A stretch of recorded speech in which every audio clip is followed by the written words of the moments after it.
Et je remercie vraiment Elhadj Nabi pour cette présentation de cette première thématique. À présent, je demande à M. Richard Pamy de bien vouloir prendre la parole sur sa partition.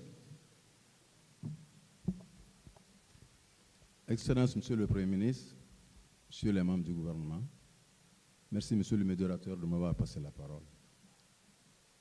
Dans cet exposé ce soir, il m'a été demandé. Vous avez juste 2 minutes, s'il vous plaît. Voilà. De parler un peu de comment reconquérir notre souveraineté économique et numérique pour les pays africains, en particulier pour la Guinée, il faut le dire. Durant les exposés qui m'ont antécédé, certains ont développé déjà quelles sont les richesses dont les pays africains disposent, en particulier la Guinée. Je ne vais pas aussi les reprendre.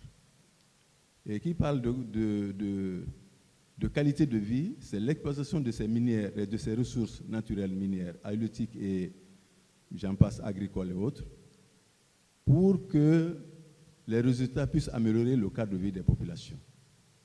Mais comment le faire? Dans le cadre de l'enseignement technique, il y a lieu de prendre en compte le développement du capital humain. Si je me rappelle un peu, comme l'a dit l'autre, il faisait un bon bout de temps, au moment où on était encore petit, il manquait de cadres guinéens. Tous les cadres qui venaient sur les chantiers guinéens, c'était soit des Togolais, c'était soit des Béninois ou des Ivoiriens qui venaient ici quand même pour occuper ces chantiers et développer les compétences qu'ils avaient apprises. Donc, cela a impressionné l'opinion des dirigeants. En matière d'enseignement technique, on a commencé à diversifier les formations. Aujourd'hui, à l'enseignement technique,